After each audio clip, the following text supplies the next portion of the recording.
pecado. Su amor es fuerte y poderoso, el Rey de gloria, el Rey de majestad.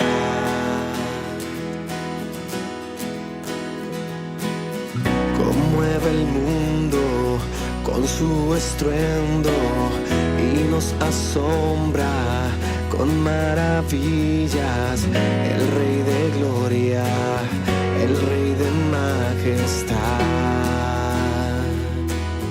Gracias sublimes, perfecto es tu amor. Tomaste mi lugar, cargaste tú mi cruz.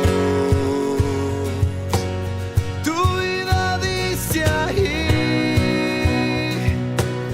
y ahora libre soy.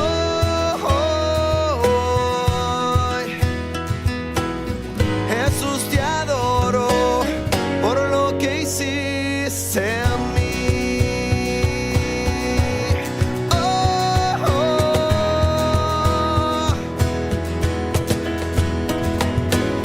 Pusiste en orden todo el caos, nos adoptaste como tus hijos, el Rey de gloria, el Rey de majestad. Muy buenos días, hermanos. Es una alegría para mí volver a grabar una nueva reunión más, estar frente a ustedes, hermanos. Vamos a empezar orando para encomendar este tiempo al Señor. Hermanos, alistemos nuestro corazón y hablemos con el Señor. Dios, gracias por este día, Señor. Gracias por las provisiones que tenemos en la semana. Gracias por el cuidado que tienes con nosotros, por la paciencia y la misericordia que cada día hay en nuestras vidas, Señor. Te queremos mucho en el nombre de Jesús. Amén. Muy bien, hermanos, ahora vamos a pasar a la parte de las canciones. Cantemos, hermanos.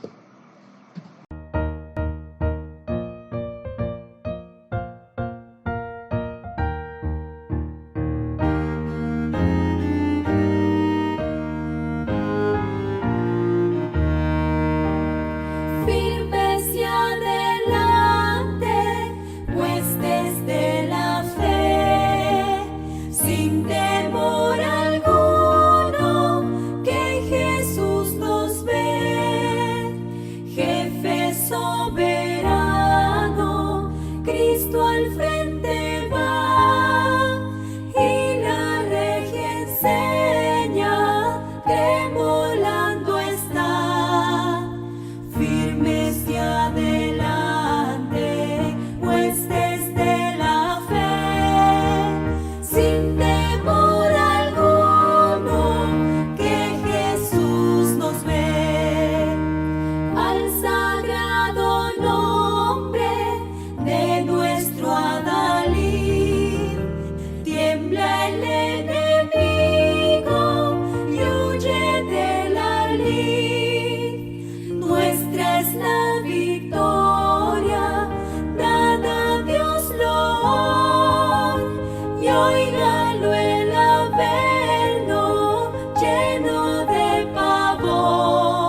iglesia de la fe, huestes de la fe, sin temor alguno, que Jesús nos ve, sin temor alguno, que Jesús nos ve.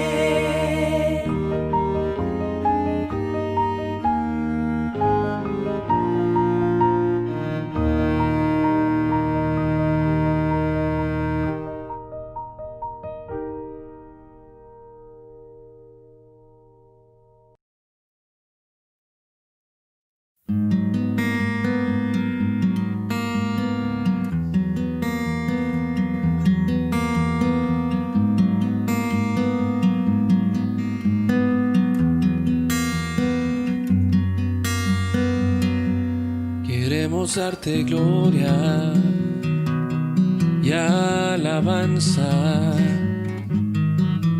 levantando nuestras manos y exaltándote, Señor.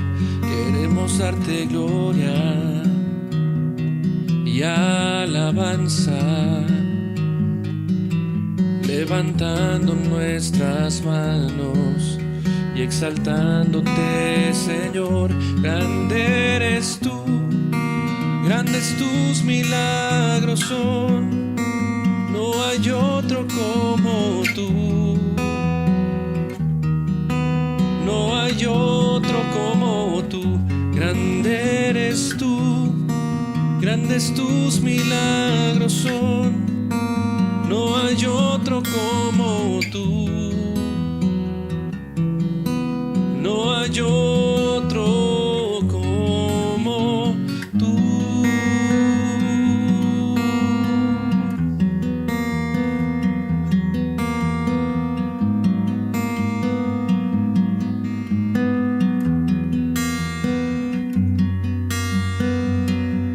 Queremos darte gloria y alabanza, levantando nuestras manos y exaltándote, Señor. Queremos darte gloria y alabanza, levantando nuestras manos y exaltándote, Señor. Grande eres tú, grandes tus milagros son, no hay otro como tú, no hay otro como tú. Grande eres tú, grandes tus milagros son, no hay otro como tú, no hay otro como tú. Grande eres tú, grandes tus milagros son, no hay otro como tú, no hay otro como tú. Grande eres tú, grandes tus milagros son, no hay otro como tú, no hay otro como tú, no hay otro como tú,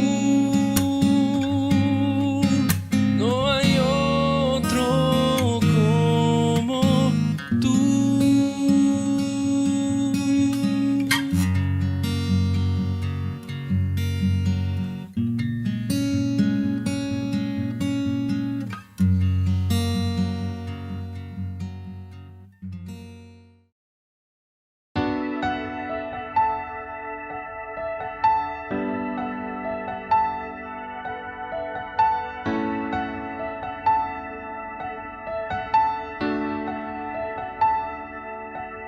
Eres digno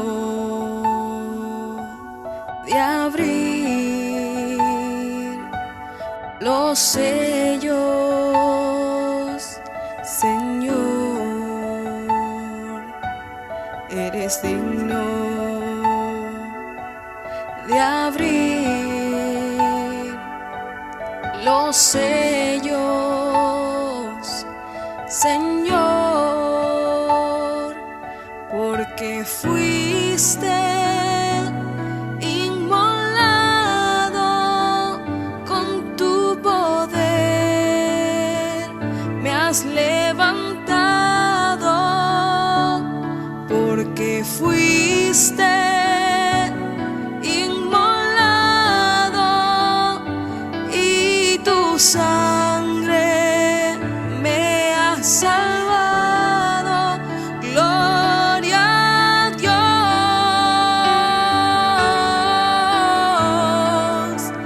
gloria a Dios,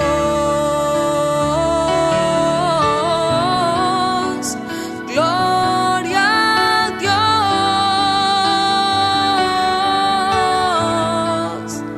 gloria a Dios.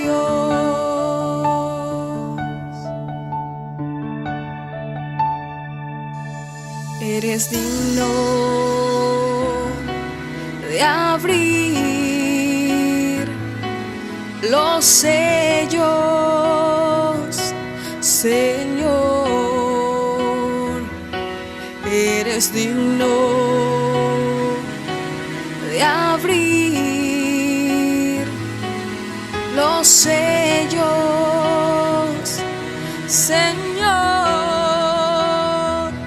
porque fuiste inmolado con tu poder, me has levantado,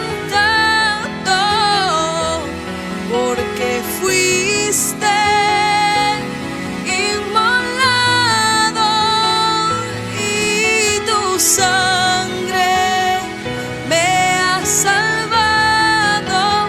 Gloria a Dios,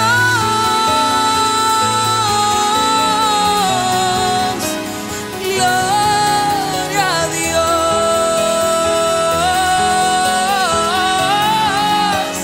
gloria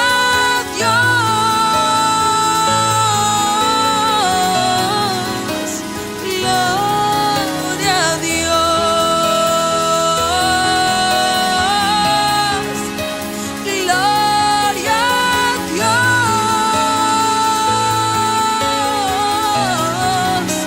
gloria a Dios, gloria a Dios,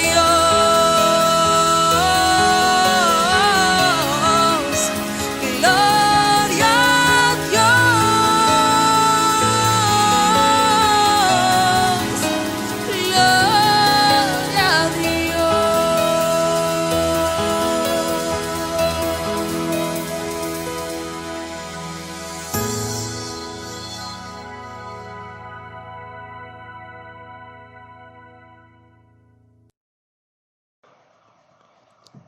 Qué lindas y hermosas canciones las que acabamos de escuchar, hermanos, que nos llenan de gozo, paz y amor en nuestro corazón. Hermanos, vamos a escuchar el mensaje de nuestro hermano Benjamín Paco. Para esto vamos a alistar nuestras Biblias como también nuestros corazones, hermanos.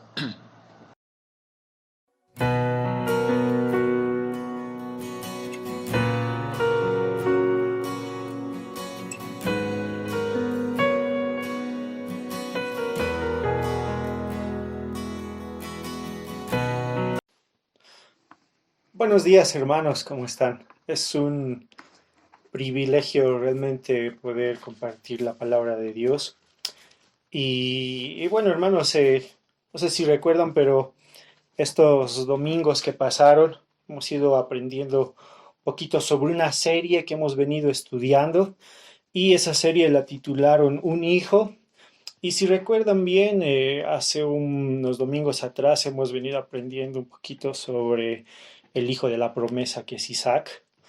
Y después el siguiente domingo hemos aprendido sobre Sansón, todo el milagro que Dios usa para la vida de este hombre. Y también el siguiente domingo hemos estado aprendiendo sobre el hijo de la tsunamita, ¿no? Y vemos que Dios siempre tiene un propósito para la vida de estas personas.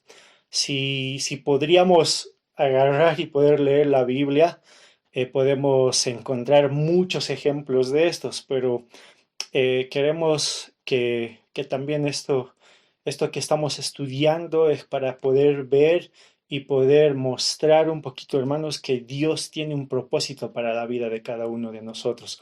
No solamente con estos ejemplos, sino que también tiene un propósito para tu vida y que estoy seguro que Dios es fiel también para mostrarnos por qué Dios nos trajo al mundo. Así que esta noche o esta mañana, hermanos, vamos a estudiar un poquito sobre la vida de Juan el Bautista. Si recordamos un poquito la vida de Juan el Bautista, hermanos, de verdad que es una historia muy curiosa.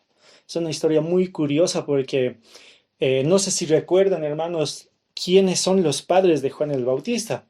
¿No? Su padre, Zacarías, era un sacerdote.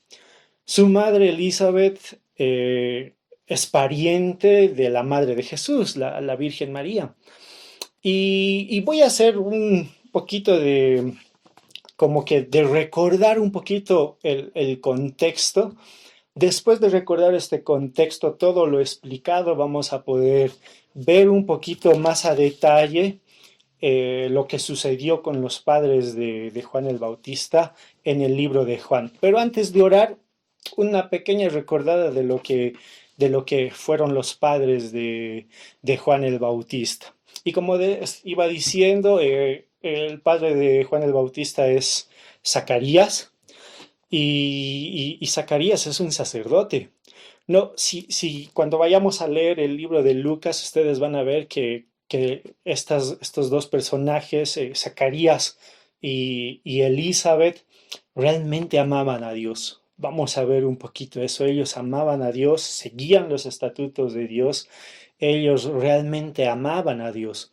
Entonces podemos ver cómo ellos desde muy temprana edad, podemos encontrar un poquito en libros extrabíblicos que Zacarías empezó el sacerdocio a los 17 años más o menos.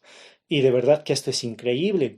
Y me puedo imaginar a una pareja, a esposos jóvenes, dedicando su vida al servicio a Dios, pero también ellos tenían un deseo en el corazón. Y ese deseo que tenían era tener un hijo. Y ellos empezaron a orar por el hijo que ellos tanto anhelaban. Y saben, hermanos, pasa mucho tiempo y el deseo, las oraciones, las peticiones que ellos tenían no llegaban. Ellos ya eran mayores y el hijo que ellos estaban esperando no llegaba. Y eso tenía una causa que vamos a estar viendo un poquito cuando estemos leyendo el libro de Lucas. No, pero todo esto tiene, hermanos, de verdad que tiene algo muy importante para que podamos aprender. Así que el mensaje de esta mañana, hermanos, vamos a dividirlo en dos partes. Primero, el nacimiento de Juan el Bautista y el segundo punto va a ser el propósito por la cual Juan el Bautista vino a este mundo. Así que vamos a orar, hermanos, y vamos a pedirle a Dios que sea el guiándonos y que podamos entender su palabra. Vamos a orar, por favor.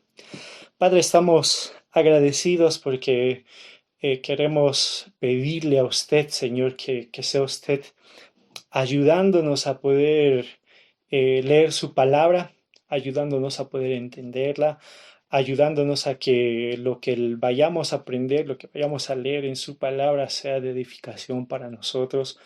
Y también le agradecemos, Señor, porque hace un tiempo atrás no nos congregamos en la iglesia, pero sí, Señor, estamos siendo edificados con su palabra y eso le agradecemos a usted, Señor.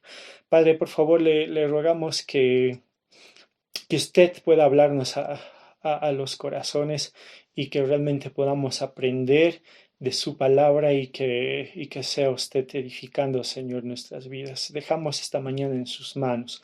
En el nombre de Jesús. Amén. Así que, hermanos, vamos entonces a poder entrar ya, a poder leer la Biblia. Les voy a pedir, por favor, que busquen en sus Biblias Lucas. Vamos a basarnos en Lucas, el capítulo 1. y vamos a leer primero Lucas capítulo 1 desde el versículo 5 y vamos a leer esta parte hasta el versículo 7. Lo leo, Lucas capítulo 1, versículo 5, dice así: Hubo en los días de Herodes, rey de Judea, un sacerdote llamado Zacarías, de la clase de Abías. Su mujer era de las hijas de Aarón y se llamaba Elizabeth. Ambos eran justos delante de Dios y andaban irreprensibles en todos los mandamientos y ordenanzas del Señor. Pero no tenían hijo, porque Elizabeth era estéril y ambos eran ya de edad avanzada. Así que en estos versículos, hermanos, podemos aprender cosas muy importantes. Por ejemplo, fíjense que dice: hubo en los días de Herodes, rey de Judea, un sacerdote llamado Zacarías, de la clase de Abías, y su mujer era de las hijas de Aarón. Podemos ver algo muy importante acá. Primero, que el linaje de estos dos personajes era un linaje reconocido, ¿no? Si ustedes ven allí Zacarías, ¿quién era la descendencia de Zacarías? Dice Abías, y su mujer era de las hijas de Aarón, así que la descendencia que ellos tenían era una descendencia muy reconocida, y a estos personajes lo podemos estudiar en el Antiguo Testamento. Continuamos y dice: y se llamaba Elizabeth. Y dice: y ambos eran justos delante de Dios y andaban irreprensibles en todos los mandamientos y ordenanzas del Señor. Esto, hermanos, realmente es muy importante. ¿Por qué? Porque si puedo ver mi vida o lo que ven las demás personas de mi vida en cuanto a lo espiritual, ¿cómo será que me ven las demás personas? ¿Será que me ven a una persona irreprensible? ¿Serán que me ven a una persona que está en comunión con Dios? Pero lo que encontramos, lo que dice el autor de este libro, dice que ambos eran justos delante de Dios y andaban irreprensiblemente. Zacarías y Elizabeth realmente amaban a Dios. Como les comentaba al principio, Zacarías había iniciado el sacerdocio a los 17 años. Y capaz muchos pensamos y decimos, jovencito, ¿no? Casi adolescente. Para los judíos, los 17 años ya era una persona adulta que podía ejercer responsabilidades que quizás ahora en este tiempo jóvenes de 17 años todavía están empezando a entrar o a salir de la adolescencia. No, pero encontramos en la Biblia que estos dos personajes, los padres de Juan, eran ¿qué? Irreprensibles, andaban y amaban al Señor, ¿no? Y esto no es poco relevante, sino que es algo muy importante. Continuamos, después dice, pero no tenían hijo porque Elizabeth era estéril y ambos eran ya de edad avanzada. Así que ellos tenían, vamos a decir, algo que ellos o algo que ellos anhelaban, que era tener un hijo. Y hay algo que también hay que recalcar un poquito. Aquel tiempo, cuando veían a una mujer que era estéril, la gente creía que era estéril. ¿Por qué? Porque sus padres habían cometido pecado, porque ella estaba no en comunión con Dios, porque ella no era una mujer santa. Entonces, esa clase de estigma que tenía la gente, obviamente no era correcta, porque vemos en los anteriores versículos que ellos realmente amaban a Dios. Así que el que Elizabeth sea estéril no quiere decir que esté pagando por un pecado que ella habría cometido, sino que Dios va a usar esto que tiene Elizabeth con un propósito muy grande. Así que continuemos. Después vemos el versículo 8 y dice: aconteció que ejerciendo Zacarías el sacerdocio delante de Dios según el orden de su clase, dice, esto también es muy importante el versículo 8. Fíjense que dice: aconteció que ejerciendo Zacarías el sacerdocio delante de Dios según el orden de su clase. Saben, hermanos, esto es muy interesante. Es de verdad que es muy interesante porque primero que aquel tiempo, hermanos, en el tiempo de Jesús, no era como antes en el Antiguo Testamento, que habían el sacerdote o el sumo sacerdote y eran muy pocos y tenían el privilegio de que cada vez que se iba a ofrecer las ofrendas o el día de la ofrenda a Dios, el sacerdote tenía el privilegio de poder entrar, ¿no? Pero en este tiempo habían más de 20,000 sacerdotes. Y no todos los sacerdotes ejercían el privilegio de poder subir al templo y que sean usados por Dios. Así que lo que vamos a ver, fíjense que dice, en el versículo dice, conforme a la costumbre del sacerdocio, dice, le tocó en suerte ofrecer el incienso entrando en el santuario del Señor. Como habían como 20,000 sacerdotes aquel tiempo, dice que por la suerte le tocó a Zacarías poder ofrecer el incienso. Y ofrecer el incienso era una de las cosas más privilegiadas. ¿Ustedes imaginan la alegría y la felicidad que habrá tenido Zacarías de tener esa oportunidad grande de poder servir a Dios de esa manera? Seguramente de los 20,000 sacerdotes que habían, no todos tenían el privilegio de poder entrar y poder hacer el servicio de ofrecer el incienso para, para poder servir a Dios. Así que trato de pensar en Zacarías y Zacarías seguramente estaba siendo muy bendecido. Recordemos, hermanos, Zacarías realmente era un hombre piadoso. Y cuando estoy en comunión con Dios, entonces Dios va a empezar a darnos algunos privilegios que a veces vamos a tener. Pero Zacarías seguramente ya había participado de otros de estos rituales que tenían los judíos, ¿no? Entonces, seguramente él ya sabía qué era lo que iba a hacer, ¿no? Él ya sabía las cosas que tenía que hacer porque ya había visto a otros sacerdotes qué era lo que tenía que hacer al ofrecer el incienso. Así que no era el único sacerdote porque los que eran escogidos en suerte eran 3 sacerdotes. Quizás uno agarraba y ofrecía el sacrificio de la mañana, el segundo sacerdote era el encargado de poder quizás prender las brasas y limpiar todo el candelero. Y como les decía, hermanos, el privilegio de poder ofrecer el incienso para Zacarías era realmente grande. Y lo que vamos a ver, hermanos, a continuación es algo también muy importante. El versículo 10 dice, y toda la multitud del pueblo estaba afuera orando a la hora del incienso. Así que lo que se hacía, hermanos, era que ellos, los 3 sacerdotes, subían al templo, entraban al templo los 3, y llegaba el momento en el que el tercer sacerdote tenía que entrar al lugar santo y poder ver allí el candelero y empezar a ofrecer el incienso a Dios. Me imagino igual un poquito qué era lo que tenía que hacer el sacerdote, cuál era los pasos a seguir para el sacerdote. Y lo que debería hacer Zacarías es ofrecer el incienso. Y si vemos un poquito en el Antiguo Testamento, vemos que ofrecer el incienso más o menos denota que ofrecer el incienso también significa el hecho de poder pasar un tiempo de comunión con Dios, un tiempo orando a Dios. Así que ese era el trabajo que tenía que hacer Zacarías, poder un poquito ofrecer el incienso y pasar un tiempo de oración con Dios. Ahora la pregunta es, ¿qué tendrá que orar este tiempo Zacarías?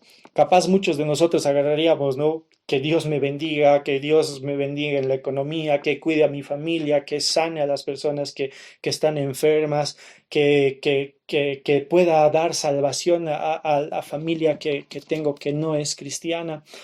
Pero no creo que ese sea el propósito de Zacarías. Seguramente él empezó a anotar una lista de oraciones y seguramente era referido al pueblo, a las necesidades de su pueblo, pero también me pongo a pensar un poquito en todo ese deseo que él tenía, ¿no?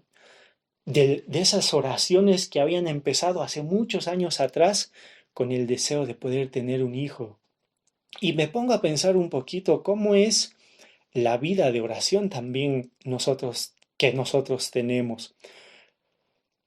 Fíjense que puedo ver un poquito, y eso vamos a ver un poquito más adelante, que lo más probable es que cuando empezamos a orar por algo, y seguramente Zacarías y Elizabeth empezaron a orar y a orar y a orar, hasta que en un tiempo quizás ellos dejaron de orar. Ya no oraron más por esa petición que tenían, que era el hecho de poder pedirle a Dios en oración que les dé un hijo. Pero ya había pasado mucho tiempo. ¿Y será que ellos se olvidaron? ¿Ya no oraron más? Y esto, hermanos, me hace pensar un poquito a veces en lo frágiles que somos en la oración. Oramos por algo y estamos emocionados y oramos, y cuando a veces no recibimos alguna respuesta, nuestra oración va quedando poco a poco atrás y dejamos de orar. ¿Oramos por qué? Oramos quizás por nuestra familia, oramos para que podamos estar bien, quizás nosotros los jóvenes oramos por una esposa, pero a veces no oramos fervientemente. Y algo que debemos aprender, hermanos, es a poder orar y poder confiar en Dios plenamente, que un día el Señor va a estar respondiendo a las oraciones. Pero vemos y seguimos estudiando un poquito y continuamos. El versículo 11 dice: y se le apareció un ángel del Señor puesto en pie a la derecha del altar del incienso. Y dice: y se turbó Zacarías al verle y le sobrecogió temor. Pero el ángel le dijo: Zacarías, no temas, porque tu oración ha sido oída, y tu mujer Elizabeth te dará a luz un hijo y llamará su nombre Juan. Ahora quiero un poquito también detenerme aquí, hermanos, porque imagínense, Zacarías está ofreciendo el incienso y seguramente empezó a orar y cerrando los ojos, cuando en el momento seguramente una voz le habla y le dice: soy el ángel, ¿no? Y dice aquí en el versículo 12: y se turbó Zacarías al verle y le sobrecogió temor, se asustó. Imagínense, hermano, ver a un ángel, una criatura diferente al que nunca habíamos visto y que estaba al lado de él. No, tal vez Zacarías se imaginó que esto era natural para los sacerdotes que estaban entrando allí en el lugar santísimo, pero esto no era natural, hermanos, era algo que no pasaba regularmente. Y, y Zacarías lo ve al ángel, y lo que tiene que hacer el ángel es decirle: no tengas miedo, no temas, soy un ángel. Y de verdad trato de imaginarme cuál habrá sido el sentimiento de Zacarías en ese momento, ¿no? De ver al ángel Gabriel enfrente de él. Otra vez, una criatura magnífica. Y vamos a ver un poquito cuál va a ser la respuesta de Zacarías al mensaje que le va a dar el ángel Gabriel. Y el versículo 13 dice: pero el ángel le dijo: Zacarías, no temas, porque tu oración ha sido oída, y tu mujer Elizabeth te dará a luz un hijo y llamará su nombre Juan.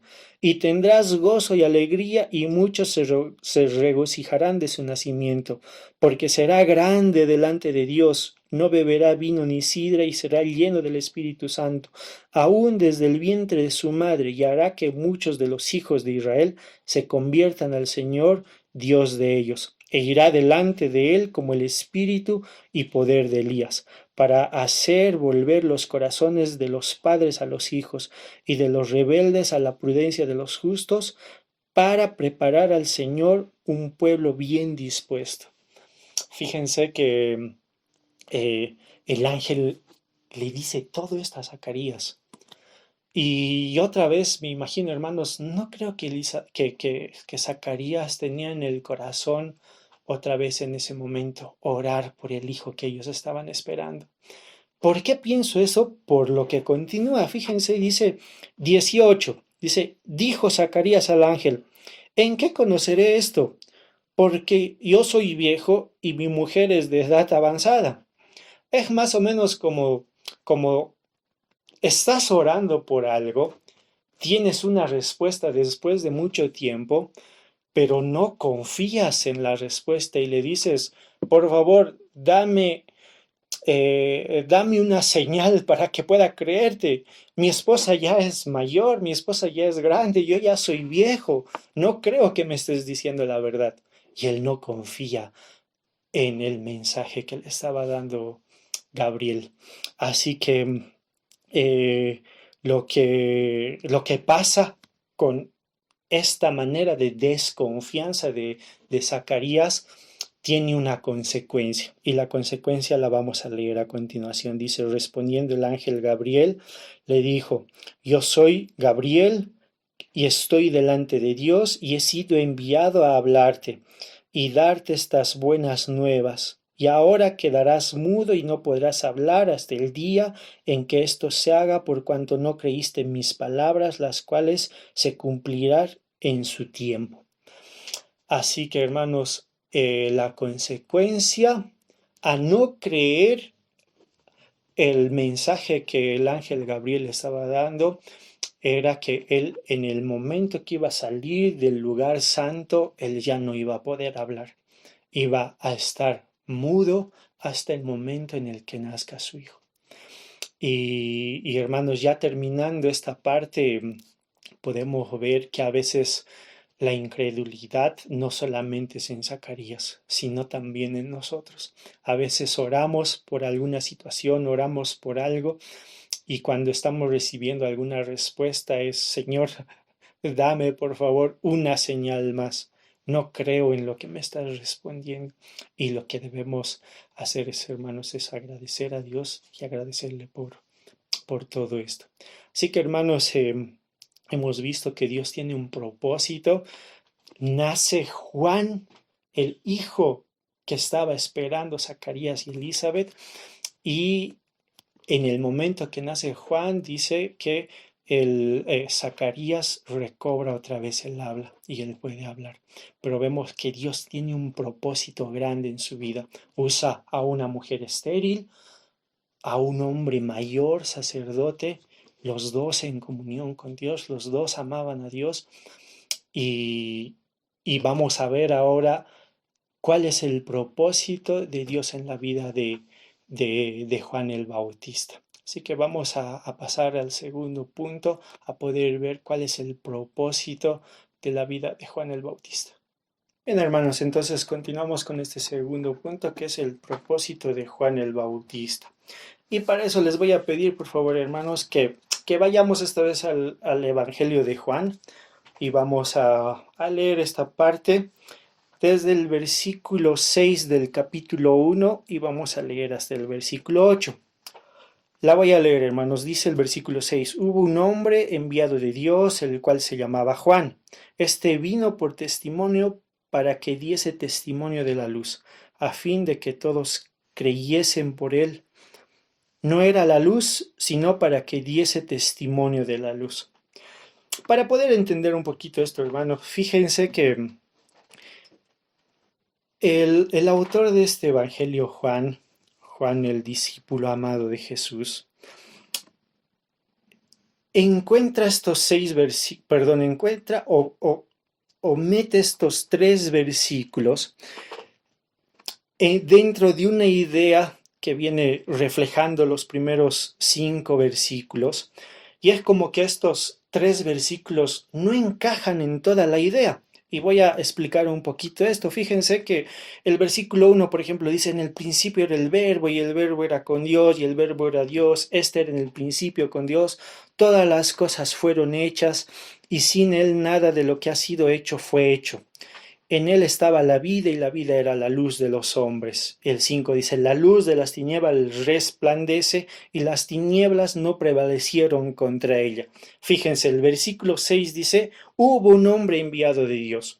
Cambia un poquito la idea, pero si saltamos al versículo 9, teniendo en cuenta los primeros 5 versículos que habíamos leído, voy a volver a leer el versículo 5. Dice, la luz de las tinieblas resplandece y las tinieblas no prevalecieron contra ella. El 9, aquella luz verdadera que alumbra a todo hombre venía a este mundo.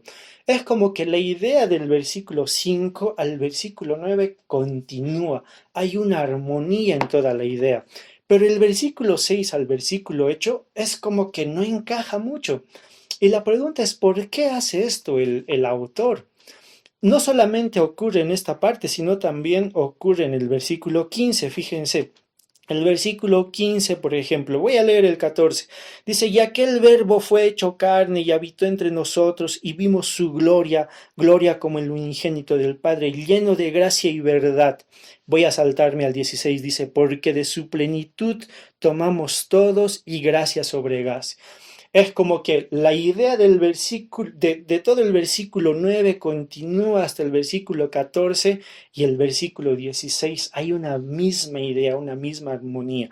Pero el versículo 15 es como que el versículo no encaja. Fíjense, dice, voy a leer otra vez desde el versículo 14 para que se entienda qué es lo que quiero decir. Y aquel verbo fue hecho carne y habitó entre nosotros y vimos su gloria, gloria como del unigénito del Padre, lleno de gracia y verdad. Y fíjense el versículo 15, dice, Juan dio testimonio de él, clamó diciendo, este es de quien yo decía, el que viene después de mí y antes de mí, porque era primero que yo. Es como que el versículo 15 no encaja, no hay una armonía, no hay una relación de la idea. Y estoy seguro, hermanos, que Juan tenía un propósito importante de todo esto. ¿Y cuál es el propósito de esto, hermanos? Para poder entender un poquito esto, hermanos, hace un tiempo atrás aprendí un poquito algo, un poquito nada más sobre hermenéutica. Y lo que se trata de hacer en hermenéutica, hermanos, es poder entender al autor, qué es lo que está tratando de enseñar. Es tratar de pensar como el autor. Y la persona que está enseñando, al reflejar y al poder entrar al pensamiento del autor, empieza a entender algunas cosas y esto es muy importante porque lo que se va a enseñar, lo que se va a reflejar es tratar de ver qué era lo que realmente quería enseñar Juan en este caso, en estos versículos que estamos leyendo. Así que el propósito, hermanos, es poder entender el propósito teológico, el propósito evangelístico, incluso el propósito espiritual de lo cual vamos a aprender en estos versículos que estamos leyendo. Y lo que yo veo, hermanos, en estos versículos es de verdad algo muy, muy interesante que a mí por lo menos me ayudó mucho en la vida espiritual, en el ministerio y también a poder continuar con la vida cristiana a diario. No, estamos hablando, recordemos un poquito sobre el nacimiento de Juan. Habíamos visto, hermanos, que Dios tiene un propósito grande. ¿Y cuál es ese propósito grande? Es que Juan el Bautista había nacido, ¿de quién? De una mujer estéril. Ellos habían esperado, sus padres habían esperado por mucho tiempo que Juan naciera, pero él todavía no llegaba. Así que vimos anteriormente que Juan había nacido cuando sus padres ya eran muy mayores y que capaz ellos no creyeron lo que ellos le habían pedido a Dios, pero Juan nace y estaba acá. Y Juan tiene un propósito. Y lo que vamos a ver un poquito es ver cuál es ese propósito, hermanos. Y esta parte, hermanos, la he separado en 2 puntos para que podamos entender un poquito. Y la primera parte de el propósito de Juan el Bautista es, el primer punto es, nuestro testimonio es una gran necesidad. Así que lo que vamos a aprender eso es, el testimonio que tenemos es una gran necesidad para las demás personas. Y el segundo punto que tenemos es, nuestro testimonio es un gran no. Y capaz con este Nuestro testimonio es un gran no. Capaz no se entienda mucho, pero estoy seguro que un poquito más adelante lo vamos a entender un poquito más. Así que vamos a desarrollar un poquito el primer punto. Nuestro testimonio es un gran no. Y tal vez, hermanos, vamos a tratar otra vez de poder leer el versículo 6. Fíjense qué dice en el versículo 6 de Juan, el capítulo 1. Dice, hubo un hombre enviado de Dios, el cual se llamaba Juan. Y lo primero que tenemos que ver es primero que hubo un hombre. ¿Quién era un hombre? Y esto es muy importante de recalcar. ¿Por qué? Porque en los versículos anteriores estamos hablando de el Dios hecho carne. Fíjense, en el principio era el verbo era con Dios y el verbo era Dios. Estamos hablando de Jesucristo, el que creó el universo, el que creó las estrellas, el que hizo la vida y dice, Él es la luz de las tinieblas, Él es la vida. Y podemos ver a alguien que no es un humano, que no es un hombre. Así que lo que estamos viendo es un contraste diferente. Y en el versículo 6 dice, hubo un hombre enviado por Dios. Lo importante es recordar que era un hombre común y corriente, así como nosotros. Y algo que también me dice estos versículos es que hubo un hombre enviado de Dios. Que siempre va a haber un hombre dispuesto a poder hacer la obra de Dios. Y dice enviado de Dios.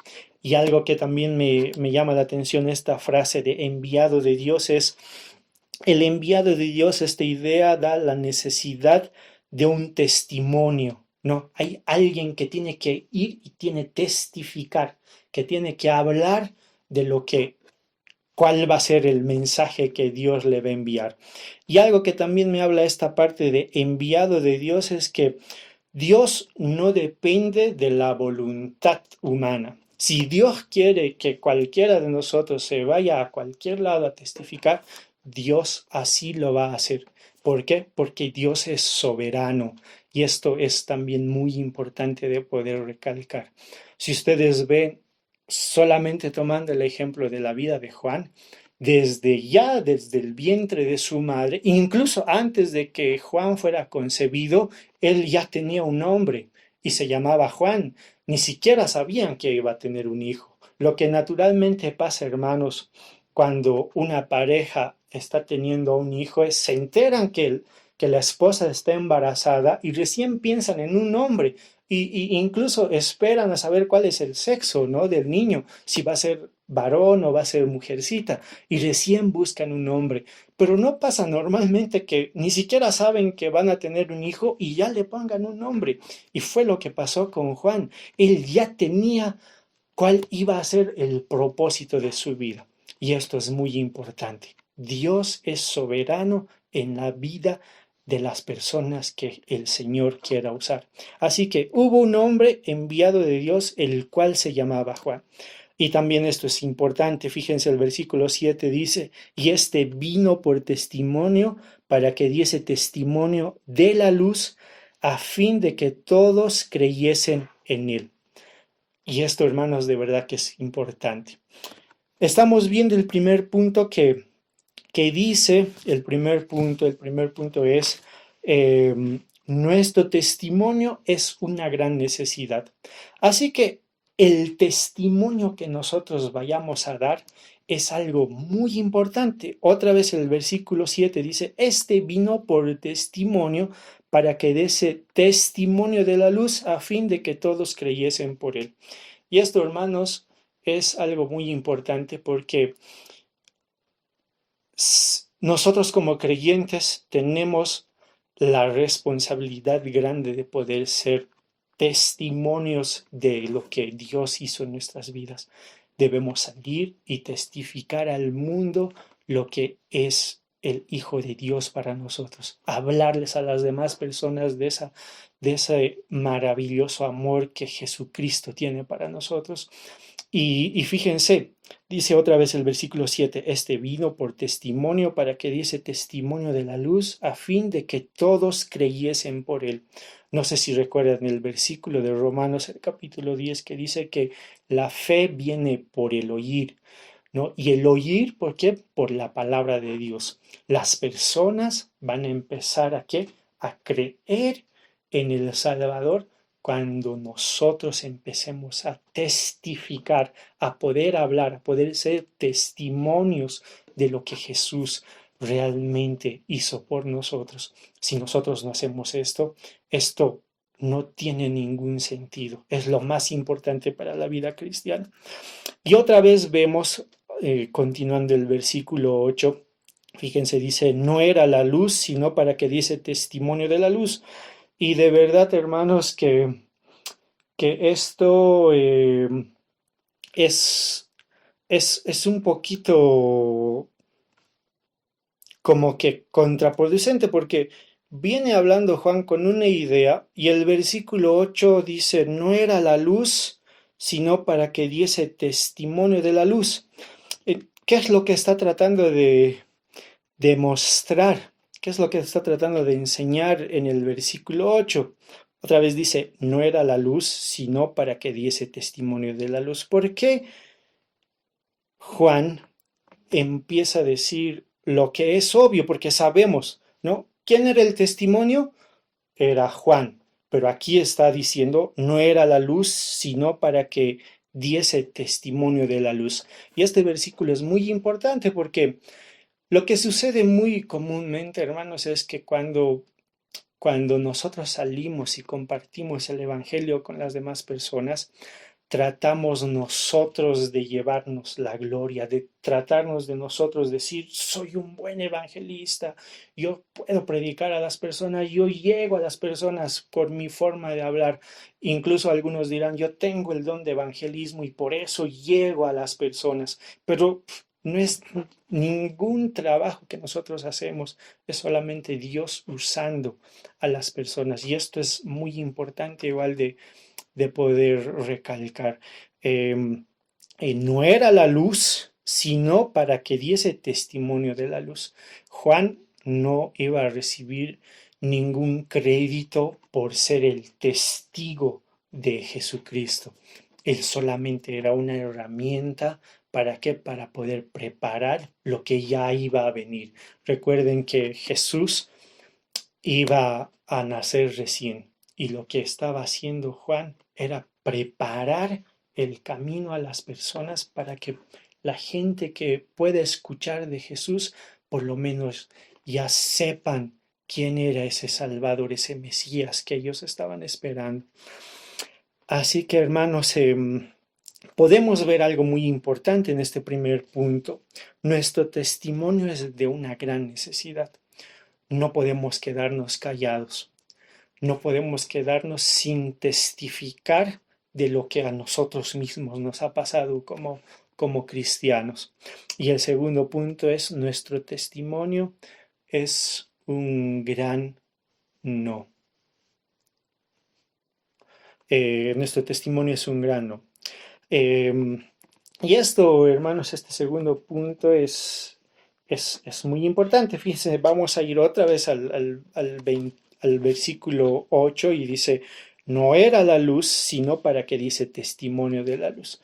Explicamos un poquito ya, Juan empieza otra vez a explicar esto y lo que encontramos era, no era la luz, sino que vino para dar testimonio de la luz. ¿Para qué dice esto? ¿Para qué enseñar que Juan no era la luz? Es algo muy importante esto porque otra vez, volviendo a repetir esto, nosotros no debemos llevarnos la gloria ni nada en el momento en que estemos testificando la palabra de Dios a otras personas. Así que fíjense, vamos a poder ver un poquito el versículo 15 que habíamos dejado ahí. El versículo 15 dice, Juan dio testimonio de él y clamó diciendo, este es de quien yo decía, el que viene después de mí es antes de mí porque era primero que yo.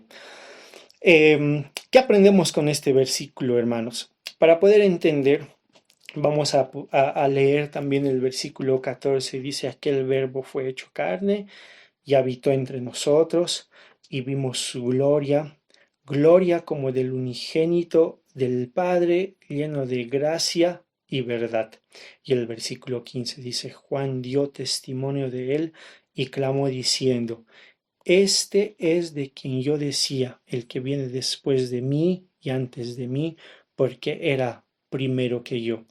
Una de las cosas, hermanos, que tenemos que seguir aprendiendo, hermanos, el propósito grande que tenía Juan el Bautista era de poder abrir el camino, ¿no? Y lo que dice en el versículo 15 es, Juan dio testimonio de él y clamó diciendo, este es de quien yo decía, el quien viene después de mí, antes de mí, porque era primero que yo. Cuando Juan, hermanos, Juan el Bautista empieza a hacer lo que Jesús, lo que el propósito por el cual Dios lo había traído al mundo. Entonces, hermanos, podemos ver un poquito viendo el segundo punto que nuestro testimonio es un gran no. Continuando, fíjense el versículo 19, vamos a saltar al versículo 19 y dice, este es el testimonio de Juan, cuando los judíos enviaron de Jerusalén, dice, sacerdotes y levitas, para que le preguntasen, ¿tú quién eres? Confesó, dice, y no negó, sino confesó, yo no soy el Cristo. Y el 21 dice, y le preguntaron, ¿qué pues eres tú Elías? Dijo, no soy. ¿Eres tú el profeta? Y respondió, no. Le dijeron, pues, ¿quién eres? Para que demos respuesta a los que nos enviaron. ¿Qué dices de ti mismo? Y dijo, yo soy la voz de uno que clama en el desierto. Enderezad el camino del Señor, como dijo el profeta Isaías. Así que podemos ver, hermanos, de nuestro testimonio es un gran no. Y para poder aclarar ya y terminando también un poquito esto, hermanos, quiero que vayamos por favor a leer Juan capítulo 3, el versículo 28. Fíjense qué es lo que dice en estos versículos. Dice, vosotros mismos me sois testigos de que dije, yo no soy el Cristo, sino que soy enviado delante de él. El que tiene la esposa es el esposo más el amigo del esposo que está a su lado y le oye, se goza grandemente de la voz del esposo, así pues, mi gozo está cumplido. Así que lo que dice Juan en estos versículos es, yo no soy el Cristo, sino soy el enviado delante de él. Yo no soy el novio, soy solamente el amigo. Y está hablando un poquito sobre la iglesia, ¿no?